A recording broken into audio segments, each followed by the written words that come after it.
I think mid से पहले हमने उसके ऊपर डिस्कशन की थी कि इन्फ्लेशन क्या है, टाइप्स ऑफ इन्फ्लेशन क्या है, उसकी काजेज़ क्या हैं, और how to control inflation with the help of fiscal policy and monetary policy. तो बाकी इन्फ्लेशन उसकी टाइप्स वगैरह तो आपको क्लियर ही होंगी। जो मेजर हैं वो दो आपको लाजमी क्लियर होने चाहिए। First one is demand pull inflation and second one is cost push inflation. Demand pull inflation क्या होती है?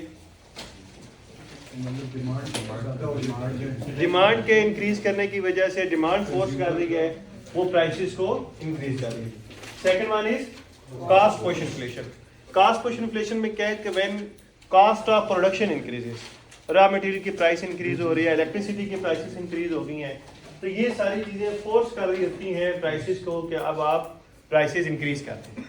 ठीक है, तो दो मेजर रीजन हैं, इसकी वजह से पूरी इकॉनमी आपकी इफेक्ट हो रही होती है। ठीक है, अब इसको कंट्रोल करने के हमारे पास दो ऑप्शन है। इन्फ्लेशन को कंट्रोल करना है, इसके लिए हमारे पास दो ऑप्शन है। First one is from fiscal side, fiscal policy, and the second one is monetary policy. Fiscal policy कौन कंट्रोल करता है? गवर्नमेंट। एंड मॉनेटरी पॉलिसी कौन कंट्रोल करता है? Central bank. अब बाय रूल और बाय लॉजिक ये है कि गवर्नमेंट इंटरवीन नहीं करेगी सेंट्रल बैंक के किसी भी डिसीजन मेकिंग में। गवर्नमेंट इंटरवीन नहीं करेगी सेंट्रल बैंक के किसी भी डिसीजन मेकिंग में। वो ऑटोनमस बॉडी है, वो जो खुद मर्जी डिसाइड करे उसके बेस पर काम करे। गवर्नमेंट के अपने कुछ टूल्स हैं जिससे वो इन्फ्लेशन को कंट्रोल करेगी। फिस्कल पॉलिसी की जब आप बात करते हैं तो फिस्कल पॉलिसी में दो मेजर टूल डिस्कस किए जाते हैं। इसके अलावा भी हैं, लेकिन जो मेजर टूल आमतौर पर हर इकोनॉमी में डिस्कस किए जाते हैं वो दो हैं। फिस्कल पॉलिसी का जो फर्स्ट टूल है that is government spending and the second one is tax. इसके अलावा एक बोरोइंग भी होता है, सब्सिडी भी है, वो बड़े माइक्रो लेवल पे यूज होते हैं, उनका कोई इतना मेजर कंट्रीब्यूशन है नहीं। So basically we normally use these two tools, government spending and taxes from fiscal policy, अगर आप फिस्कल पॉलिसी से कंट्रोल करना चाहते हैं। मॉनेटरी पॉलिसी में जब आप आते हैं तो मॉनेटरी पॉलिसी के तीन मेजर टूल्स हैं। First one is interest rate, second one is OMO, open market operations. First one is interest rate, second one is open market operation, and the third one is RR, reserve requirement. ठीक है, ये तीन basic major tool हैं from monetary policy. First one is interest rate, second one is open market operation, and the third one is reserve requirement. अब यहां पे जो सबसे इंपॉर्टेंट चीज है वो नोट करने वाली ये है कि ऐसा नहीं है कि अगर आज आपने इंटरेस्ट रेट को चेंज किया है कल उसका रिजल्ट आ जाए। It takes normally 1 year or 2 years to see the result of any change in the fiscal policy or monetary policy. कितना टाइम लगेगा? Minimum 1 year or 2 year। 1 साल या 2 साल बाद जाके आपको इनमें से किसी भी पॉलिसी का इफेक्ट नजर आना स्टार्ट होगा। क्लियर? अच्छा, अब ये तो बात है टूल्स की। तो नेक्स्ट टाइम जब भी आपसे कोई क्वेश्चन करे टूल्स क्या हैं तो वो आपको क्लियर होने चाहिए। फिस्कल पॉलिसी के टूल्स दो हैं, government spending and taxes. Monetary policy के तीन मेजर टूल्स हैं, इसके अलावा इसके भी होते हैं लेकिन वो इतने नॉर्मली यूज नहीं होते। तो मेजर जो यूज हो रहे हैं वो हम वही डिस्कस करेंगे। Interest rate, open market operation, reserve requirement. अब ये टूल ऑपरेट कैसे करते हैं, इससे इन्फ्लेशन कंट्रोल कैसे होगा वो बात की बात है, लेकिन पहले हमें ये क्लियर हो इंटरेस्ट रेट है क्या, ओपन मार्केट ऑपरेशन है क्या, एंड रिजर्व रिक्वायरमेंट क्या है। फिर उसके बाद हम डिस्कस करेंगे कि अब कौन से टूल को कैसे और कब अप्लाई करना और इससे इन्फ्लेशन कंट्रोल हो जाएगी। Clear? First one is interest rate. Interest rate क्या है? Cost of borrowing money. अब वो जो आंसर देने लगे थे ना कि सर वो जो नहीं है आंसर इसका, कि जो हम पैसे लेते हैं उसके ऊपर एक्स्ट्रा पे करते हैं, वो रेट है। इंटरेस्ट रेट नेक्स्ट टाइम जब भी आपसे पूछे तो इंटरेस्ट रेट का आपने सिंपल आंसर क्या देना है? Cost of borrowing money. ये कॉस्ट ऑफ बारविंग मनी हम क्यों कह रहे हैं देखिए फॉर एग्जांपल आपने बैंक से 1000 रुपीज लोन लिया है, आपने बैंक को 1100 वापस किए। 1000 तो आपने बैंक को हर हाल में पे बैक करना ही करना था क्योंकि वो आपने उससे लिए हुए थे। एक्स्ट्रा पे क्या किया आपने? 100। So that is the cost. ये कॉस्ट आपने बियर की है 1000 रुपीज लोन लेने की। ठीक है अदील, अब इस 100 को हम रेट में कन्वर्ट कर लेंगे, ये कितना परसेंट बनता था हम बता देंगे कि 1000 के ऊपर 5% था, 10% था, 2% था, वट एवर जो भी था। क्लियर? तो नेक्स्ट टाइम इंटरेस्ट रेट क्या है? Cost of borrowing money, simple. अब इंटरेस्ट रेट में जब आते हैं तो इसमें एक मेजर चीज हमें ये होनी चाहिए, KIBOR. KIBOR mean Karachi interbank offer rate. KIBOR stand for Karachi interbank offer rate. So सबसे पहले इंटरेस्ट रेट नहीं डिसाइड होता, इंटरेस्ट रेट से पहले डिसाइड होता है काइबोर, देन हम डिसाइड करते हैं interest rate. Karachi interbank offer rate. So what is mean by KIBOR? Who is deciding this KIBOR? Basically जितने भी आपके कमर्शियल बैंक्स हैं, कमर्शियल बैंक्स वो सारे स्टेट बैंक को एक रेट ऑफर करते हैं। जितने भी कमर्शियल बैंक्स हैं वो क्या करते हैं? स्टेट बैंक को एक रेट ऑफर करते हैं कि भाई ये वाला इंटरेस्ट रेट आप रखें। अलाइड बैंक में भी कहेगा कि 10%, एचबीएल कहेगा नहीं 11%, नेशनल बैंक में भी कहे नहीं 9%। तो every bank is giving his opinion about deciding the interest rate. So central bank क्या करेगा? इन सब रेट्स की एक एवरेज ले लेगा। सेंट्रल बैंक क्या करेगा? इन सब जो रेट्स हर बैंक ने दिए हैं उनकी वो क्या करेगा? एवरेज ले लेगा और उस एवरेज को अनाउंस कर देगा भाई ये काइबोर है। क्या है? काइबोर। अब why we are calling it as KIBOR और Karachi interbank. Interbank not for public, for interbank. Karachi इसलिए कह रहे हैं कि जो जितने भी बैंक्स हैं उन सब के हेड ऑफिस कहां पर है? कराची में। तो वहां से अनाउंस हो रहा है तो इसके लिए क्या है? कराची इंटरबैंक। सो ये रेट जो डिसाइड होगा, this is not for the public, this is only for bank to bank. If Allied Bank wants to take loan from Askari Bank और फॉर अनदर बैंक, सो वो जो रेट आपस में डिसाइड करेंगे उसे हम क्या बोलेंगे? KIBOR, Karachi interbank offer rate. The rate for bank to bank, not for आम लोकल पब्लिक, या आम पब्लिक के लिए नहीं है। क्लियर? फर्स्ट थिंग क्लियर होगी। काइबोर हमेशा लोअर होगा, इंटरेस्ट रेट हमेशा हायर होगा। काइबोर हमेशा लोअर होगा, इंटरेस्ट रेट हमेशा उससे हायर होगा। For example if KIBOR is 10%, for example let's say, so normally आप 2% इसमें ऐड करते हैं तो आपके पास आता है इंटरेस्ट रेट। नॉर्मली 2% ऐड होता है, लेकिन ये फिक्स नहीं है कि 2% ही होगा, मे बी 1% हो जाए, मे बी 1.5% हो जाएगा, but interest rate will be always higher than the KIBOR. KIBOR हमेशा कम होगा, इंटरेस्ट रेट हमेशा उससे ज्यादा होगा। क्लियर? ये बात सबको समझ आ रही है? अब reason why KIBOR is lower and interest rate is higher. Interest rate किसके लिए है? फॉर पब्लिक के लिए। काइबोर किसके लिए है? For bank to. रिस्क किसमें ज्यादा है? पब्लिक में रिस्क ज्यादा है। तो when banks are facing more risk, जब बैंक्स रिस्क ज्यादा फेस कर रहे हैं, so they are demanding more interest, more profit. Bank to bank में भी अगर उन्होंने आज लोन दिया है तो कल बैंक उनको वापस कर देगा। और नॉर्मली ऐसा ही होता है, बैंक नॉर्मली किसी दूसरे बैंक से सिंगल डे के लिए लोन ले रहे होते हैं, और आज लोन दिया तो कल बैंक क्या करेगा? वापस कर देगा। और उसमें बैंक को रिस्क भी नहीं है, बैंक की एफर्ट भी नहीं लगनी, बैंक को रिकवरी के लिए उनके पीछे भागना भी नहीं पड़ेगा। लेकिन अगर बैंक ने लोकल पब्लिक को लोन दिया है तो वो एक दिन के लिए तो नहीं देते, वो नॉर्मली 5 ईयर्स प्लान है, 10 ईयर्स प्लान है, 30 ईयर का होता है, फॉर 1 ईयर होता है। तो इस तरह पब्लिक लोन ले रही होती है ना, अब उसमें टाइम भी लगेगा, फिर रिस्क फैक्टर भी हो सकता है वो बंदा भाग जाए, मर गया, अब उसकी रिकवरी कैसे करें? तो उसको टाइम टेकिंग है। तो जब इतना टाइम लग रहा है, इतना टाइम कंज्यूम हो रहा है, सो बैंक क्या करते हैं कि इंटरेस्ट रेट हायर चार्ज करते हैं। क्लियर?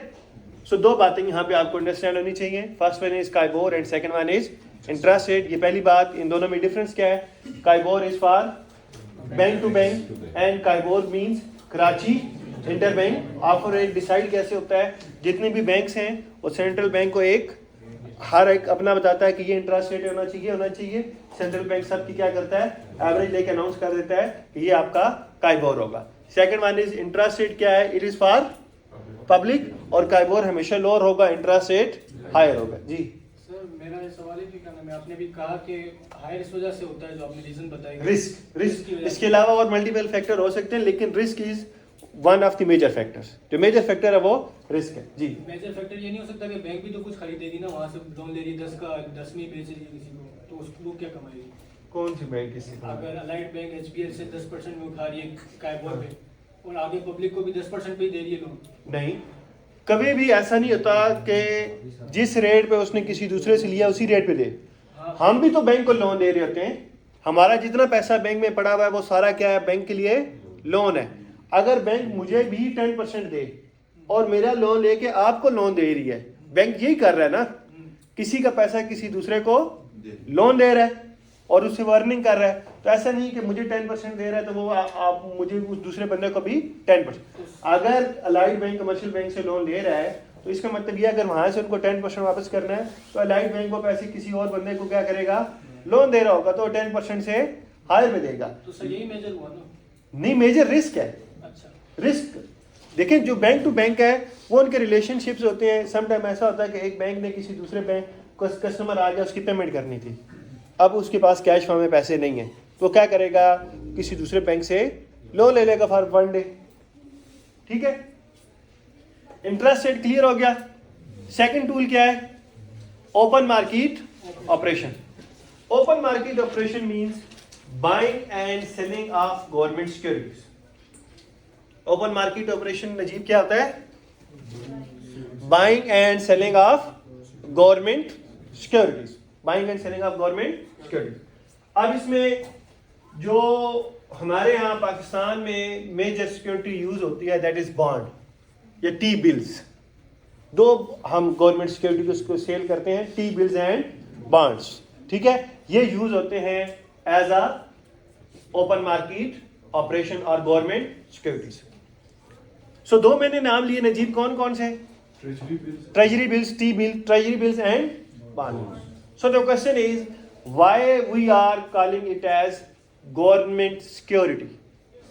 बेसिकली वेरी गुड, चाहे टी बिल है चाहे बॉन्ड है, उनकी अपनी इट्स सेल्फ कोई वैल्यू, कोई वर्थ नहीं है। They are simple a piece of paper. Bonds आप बैंक से बाय करते हैं तो उसके ऊपर सिंपल लिखा हुआ है 25,000 10,000, अदर देन दैट उसकी तो कोई वर्थ नहीं है। तो फिर पैसा क्यों है? बैकएंड पे उसकी सिक्योरिटी कौन दे रही है? गवर्नमेंट। इसलिए हम उसे क्या कह रहे हैं कि they are called government securities. Clear? Last one is reserve requirement. अब रिजर्व रिक्वायरमेंट क्या है? इसमें दो हमने चीजें अंडरस्टैंड करनी है। First one is every commercial bank is bound to pay specific amount of its daily income or daily deposit to central bank. Her bank bound है, उसने डेली बेसिस के ऊपर जो भी उसके पास अर्निंग आई है उसकी एक परसेंटेज उसने सेंट्रल बैंक के पास डिपॉजिट्स करानी है। फॉर एग्जांपल, अगर एक बैंक पे डेली 100 रुपीज उसके पास डिपॉजिट्स हुए हैं तो उसने इसके 20 रुपीज किसको देने हैं? सेंट्रल बैंक को। ठीक है, अब ये with the passage of time change हो सकती है, कभी 20%, कभी 5%, 15%, अकॉर्डिंग टू मार्केट सिनेरियो या according to the country situation central bank इसको चेंज करता रहता है, लेकिन हर बैंक ने डिपॉजिट करानी है। ये है रिजर्व रिक्वायरमेंट। रिजर्व क्या है? जो पैसा आप यूज नहीं कर सकते वो आप किसको दे रहे हैं? सेंट्रल बैंक को दे रहे हैं। क्लियर? अब ये रिजर्व रिक्वायरमेंट है, क्यों रख रहे हैं, है क्या, ये मैंने नहीं समझाया, सिर्फ बताया है कि what is mean by reserve requirement के कमर्शियल बैंक के पास जितनी भी अर्निंग आ रही है वो उसकी एक परसेंटेज किसको दे रहा है? सेंट्रल बैंक को दे रहा है। क्लियर हो गया? ये है रिजर्व रिक्वायरमेंट।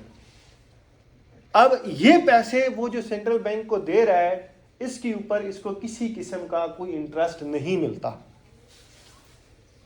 पहली बात क्लियर होगी? जितने भी पैसे वो डेली बेसिस पे उसको दे रहा है सेंट्रल बैंक को, इस पे किसी भी किस्म का उस बैंक को कोई भी इंटरेस्ट नहीं मिलेगा। ना ये टैक्स है, ना ये फीस है, ना इसके ऊपर इंटरेस्ट मिलेगा। Clear? Not a current account. Clear होगी ये बात? अब अगर कमर्शियल बैंक उसको दे रहा है तो क्यों दे रहा है? अर्निंग तो कमर्शियल बैंक की है ना, काम तो वो कर रहा है, तो सेंट्रल बैंक क्यों दे रहा है?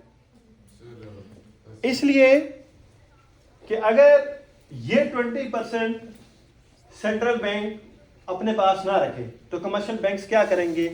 ये भी सारे का सारा पैसा वो मार्केट में लोन आउट कर देंगे, जिससे मार्केट में पैसे की सप्लाई ज्यादा हो जाएगी। So in order to maintain money supply and financial stability और inflation, central bank keep this reserve with him. Central bank क्या करता है कि ये एक खास रिजर्व अपने पास रखता है। ये एक आप कह ले एक रीजन है कि क्यों वो ऐसा कर रहा है। दूसरा, आप लोगों में से किसी ने अगर आई काम में बैंकिंग पढ़ा हो, banking as a subject, so central bank plays a role of lender of the last resort. कोई बैंक डिफॉल्ट हो गया है, बैंकरप्ट हो गया है, अब उस केस में फिर ये जो रिजर्व सेंट्रल बैंक के पास पड़े हुए थे ये उसको यूटिलाइज कर लेते हैं तब उस केस में। अदर देन दैट कभी भी सेंट्रल बैंक उनको ये पैसे वापस नहीं करता। लिक्विड एसेट है। वेरी गोल्ड भी रख सकते हैं? गोल्ड नहीं, मनी। गोल्ड तो मार्केट में as a money supply use नहीं हो रहा ना। इसका पर्पस तो ये है ना कि मतलब वो ना हो, रिस्क ना हो बैंक में, मतलब चोरी का उसकी वजह से नहीं।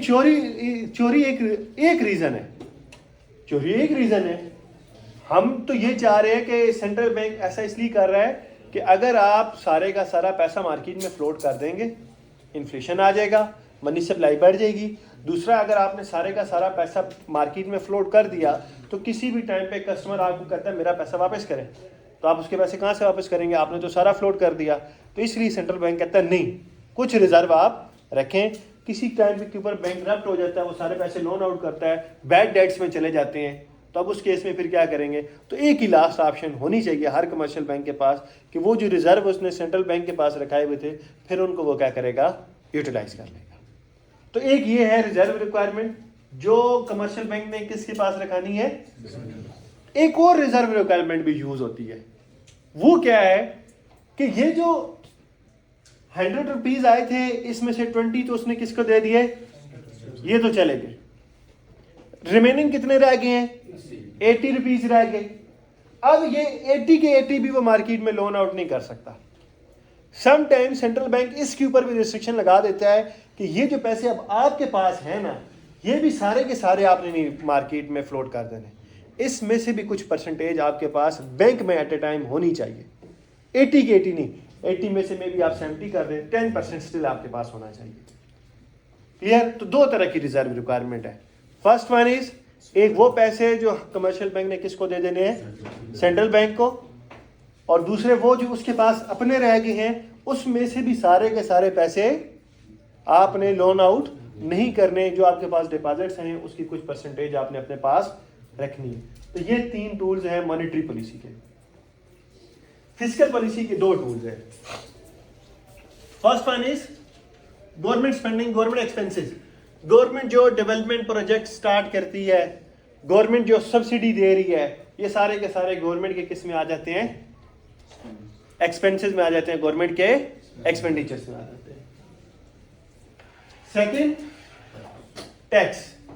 टैक्स में 2 तरह के टैक्सेस हैं।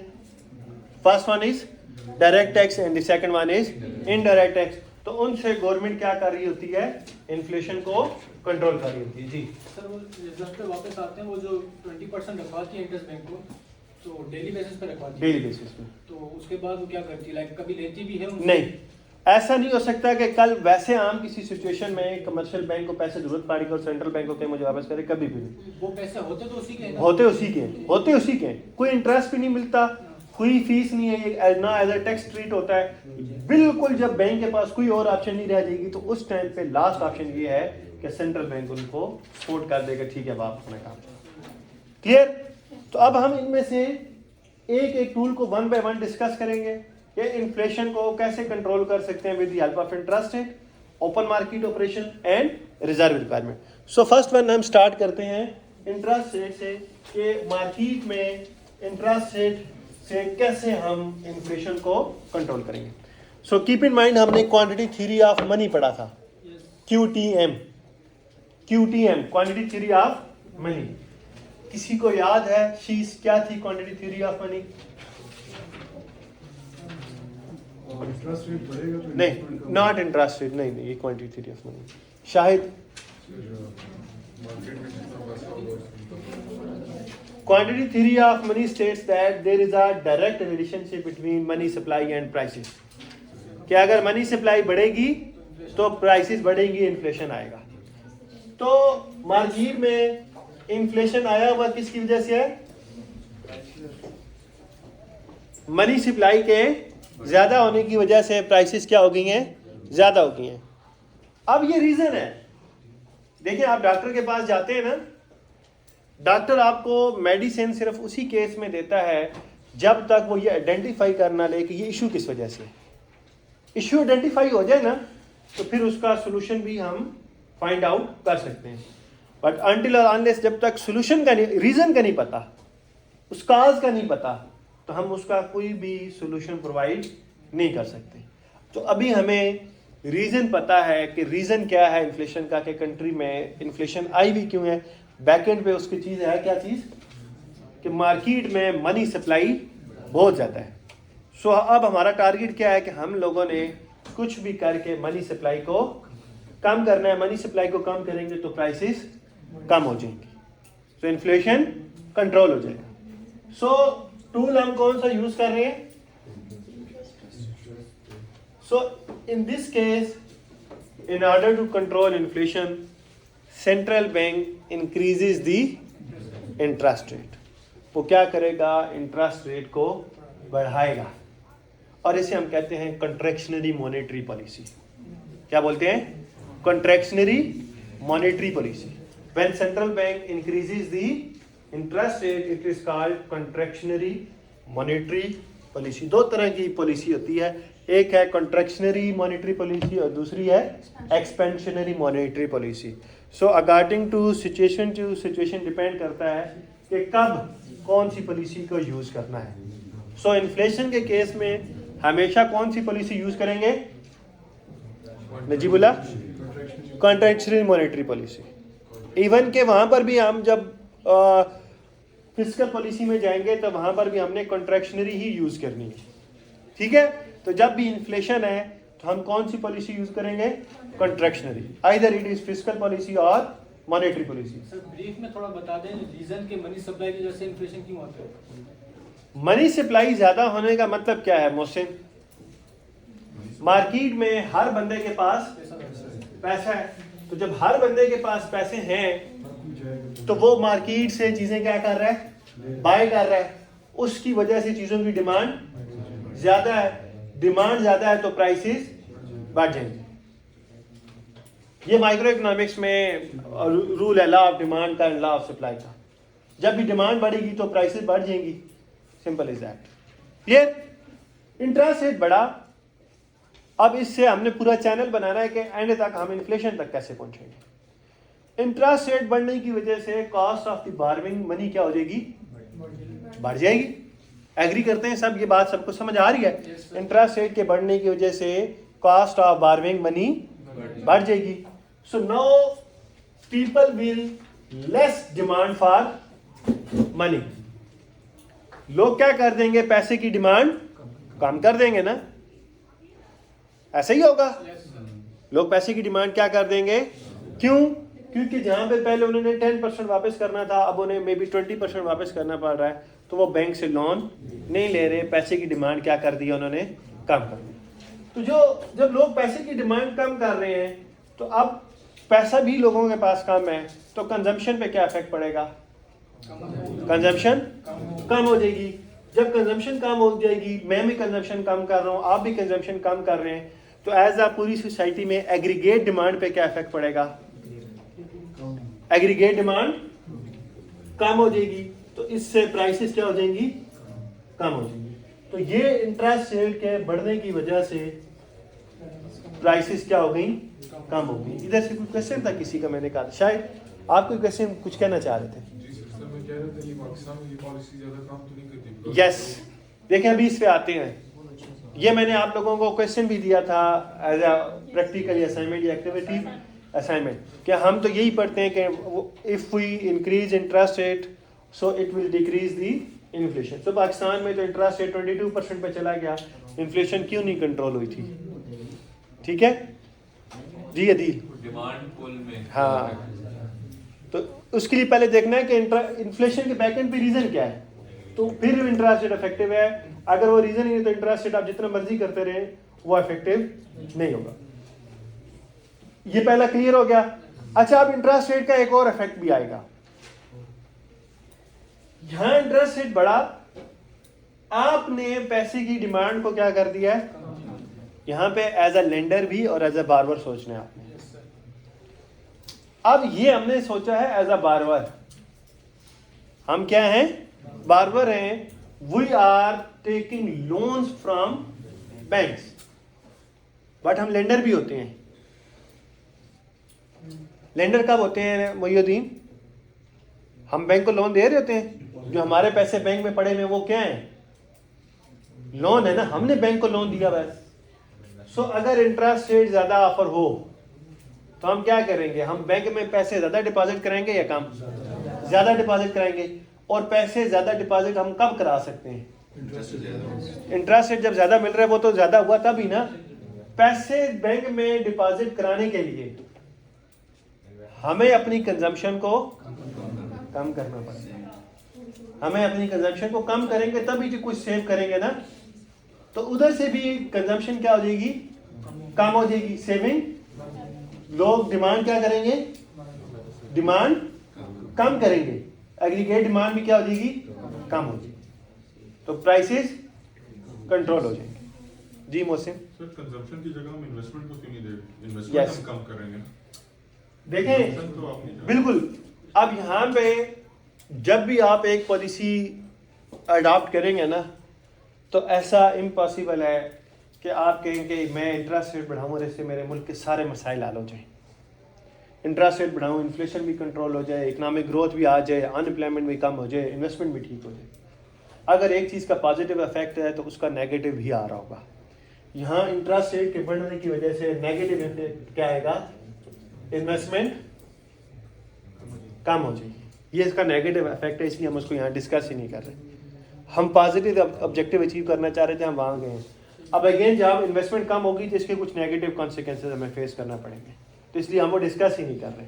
हमारा ऑब्जेक्टिव है कि हमने इन्फ्लेशन को, अब अगर इन्फ्लेशन को कम करना है तो इसमें बहुत सारी, वो कहते हैं ना, कुछ पाने के लिए कुछ खोना भी पड़ता है। तो यहाँ पे कुछ हमें उसके कॉन्सिक्वेंसेज भी फेस करना पड़ेंगे, बहुत सारे उसके नेगेटिव इम्पैक्ट भी आएंगे, लेकिन हम वो बियर करेंगे। हमारा ऑब्जेक्टिव क्या है कि हम लोगों ने इन्फ्लेशन को कंट्रोल करना। क्लियर हो गया? सेकंड टूल क्या है? Open market operations. Open market operation था क्या? Buying and selling of government securities. Government securities normally government जो सेल करती है वो 3 मंथ, 6 मंथ एंड 12 मंथ के लिए होती है, मैक्सिमम 1 ईयर तक जाती है। बेसिकली वो है क्या? वो भी आप कह लें कि एक टाइप ऑफ बॉन्ड ही होता है, उस पर कोई इंटरेस्ट नहीं मिलता, किसी किस्म का कोई इंटरेस्ट नहीं मिलता। है क्या कि अगर उसके ऊपर वैल्यू लिखी हुई है 1000 रुपीज, उसके ऊपर वैल्यू कितनी लिखी हुई है? 1000 रुपीज, तो गवर्नमेंट आपको डिस्काउंटेड प्राइस पे दे देती है। डिस्काउंटेड प्राइस का मतलब क्या है? वैल्यू कितनी है? गवर्नमेंट आपको कहेगी आप हमसे 950 का लेंगे, और 1 साल बाद हम आपको दोबारा कितने का आपसे खरीद लेंगे? 1000 का। तो वो 50 रुपीज आपका क्या है? प्रॉफिट है। आपको किसी किस्म का fix interest rate, annual monthly interest rate नहीं मिलेगा। बस ये बेनिफिट है आपको। आपने कितने का ले लिया? 950 का। साल बाद जो भी उसका टाइम पीरियड था जब पूरा होगा तो फिर आपको एक्चुअल जो उसके ऊपर प्राइस लिखी हुई थी उतने का गवर्नमेंट आपसे खरीद लेगी। क्लियर? अब मार्केट में इन्फ्लेशन है, चैनल इसी यही हम देख रहे हैं। मनी सप्लाई क्या है? हमने मनी सप्लाई को कम करना है। सेकंड टूल है open market buying and selling of government. अब क्वेश्चन ये है कि we are going to buy the securities और we are going to sell the securities.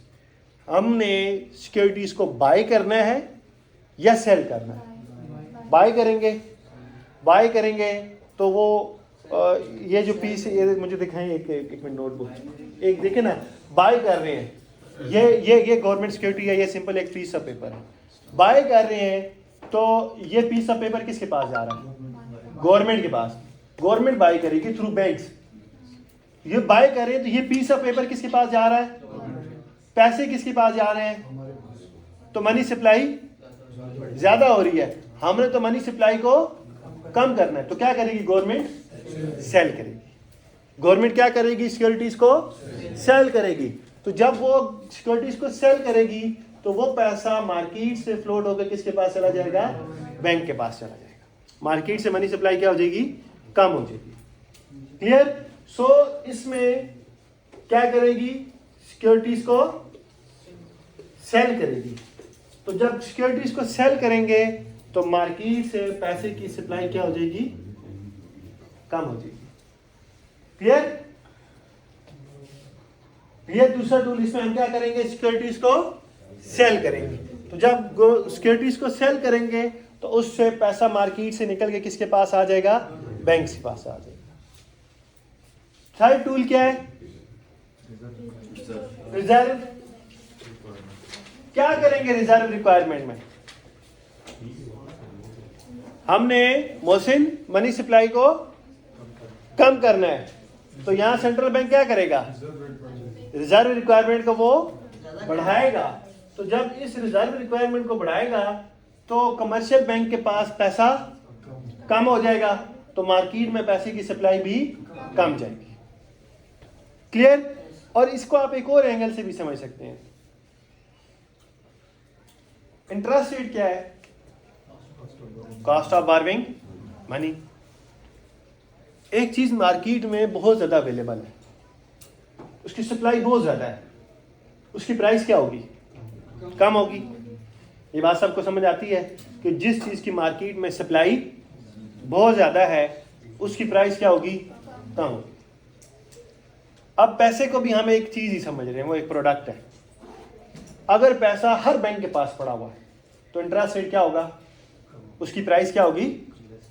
Interest rate price है ना, प्राइस है। आप जो बैंक से पैसे बारो कर रहे हैं उसकी प्राइस पे कर रहे हैं। अब अगर बैंक के पास पैसे की सप्लाई बहुत ज्यादा है तो इंटरेस्ट रेट क्या हो जाएगा? कम हो जाएगा। ये बात समझ आ रही है? यहां पे रिजर्व रिक्वायरमेंट बढ़ गई है, तो इससे कमर्शियल बैंक के पास पैसे कम हो जाएंगे, पैसे की सप्लाई कम हो जाएगी, इंटरेस्ट रेट बढ़ जाएगा।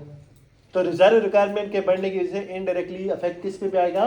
इंटरेस्ट रेट पे भी आएगा, इंटरेस्ट रेट बढ़ जाएगा। क्लियर? तो ये तीन टूल्स हैं। इन तीन टूल्स को यूज करके मॉनेटरी पॉलिसी से आप क्या कर सकते हैं? इन्फ्लेशन को कंट्रोल कर सकते हैं। क्लियर? लेकिन अगर ये इन्फ्लेशन आया हुआ है डिमांड साइड से, कौन सा इन्फ्लेशन है? डिमांड साइड से। अगर सप्लाई साइड से इन्फ्लेशन आया हुआ तो फिर आप इसको कंट्रोल नहीं कर सकते, इंटरेस्ट रेट जो मर्जी करते हैं। सप्लाई साइड का क्या मतलब है? एक चीज भाई मार्केट में अवेलेबल ही नहीं है, वीट मार्केट में अवेलेबल नहीं है, राइस मार्केट में अवेलेबल नहीं है, उसकी प्रोडक्शन बहुत कम हुई है। वीट की, राइस की मार्केट में सप्लाई कम है, आप इंटरेस्ट रेट जो मर्जी करते रहे, अवेलेबल ही नहीं है तो उसने हाई प्राइस के ऊपर ही सेल होना है ना। तो अगर डिमांड साइड से है फिर तो ये टूल आपका इफेक्टिव है, लेकिन अगर सप्लाई साइड से है तो फिर ये इनइफेक्टिव है। फिर ना गवर्नमेंट ना बैंक इसमें कुछ भी नहीं कर सकते, इंटरेस्ट रेट को बढ़ाकर आप जो मर्जी करते हैं। उसके लिए फिर आपको कहाँ जाना पड़ेगा? सप्लाई साइड पे, प्रोडक्शन के ऊपर काम करना पड़ेगा, तब आपकी मार्केट में सप्लाई बढ़ेगी, तो फिर चीजें नॉर्मलाइज होंगी, फिर प्राइसेस कम होंगी। फिर इंटरेस्ट रेट आप जो मर्जी करते हैं, आपके नहीं जी थ्योरी में तो आप ये कहते हैं कि इंटरेस्ट रेट बढ़ाओ तो इन्फ्लेशन कम हो जाती है, तो फिर नहीं ना, कैसे होगी? इसके लिए ज़रूरी है कि ये जो इन्फ्लेशन है वो कौन सी साइड से आए, वो चीज़ डिमांड साइड से। मोहिउद्दीन क्लियर? अब आते हैं हम फिस्कल पॉलिसी पे। फिस्कल पॉलिसी से कैसे कंट्रोल करेंगे इन्फ्लेशन? मोहसिन, गवर्नमेंट एक्सपेंसेस क्या करने पड़ेंगे? डेफिनेटली सिंपल सी बात है, इसमें तो कोई दो राय है नहीं। गवर्नमेंट को क्या करने पड़ेंगे? अपने एक्सपेंसेस को कट डाउन करना पड़ेगा। गवर्नमेंट अपने एक्सपेंसेस क्या करे? कम करे भाई। डेवलपमेंट प्रोजेक्ट्स ना लगाए फिलहाल, जब तक मार्केट में इन्फ्लेशन चल रहा है। ठीक है? सेकंड टूल क्या है? टैक्स को बढ़ाएंगे या कम करेंगे? टैक्स को बढ़ाएंगे। तो अदील, क्या इफेक्ट आएगा टैक्स को बढ़ाने से? इन्फ्लेशन कैसे कंट्रोल हो जाएगी? देखिए ना, टैक्स बढ़ा दिया तो पैसा भी जा रहा है और पानी सप्लाई कम हो रही है। नहीं, और बताएं। Yes, very good. टैक्स के बढ़ने की वजह से कंजम्पशन क्या हो जाएगी? डिमांड क्या हो जाएगी? और प्राइसेस क्या हो जाएगी?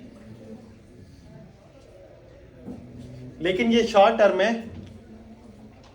शॉर्ट टर्म के लिए गवर्नमेंट अगर ऐसा करे तो ठीक है।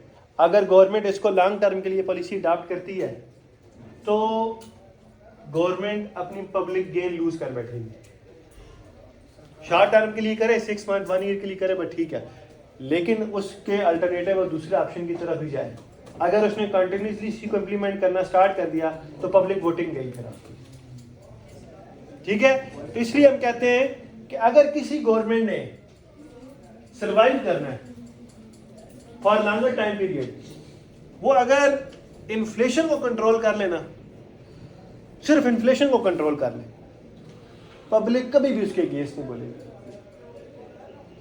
आर्मी चीफ 5 साल के लिए आए, 10 साल के लिए आए, 20 साल के लिए, कौन आए कौन जाए, 100 में से 80% पब्लिक को तो पता भी नहीं है कि आर्मी चीफ है कौन और क्या है।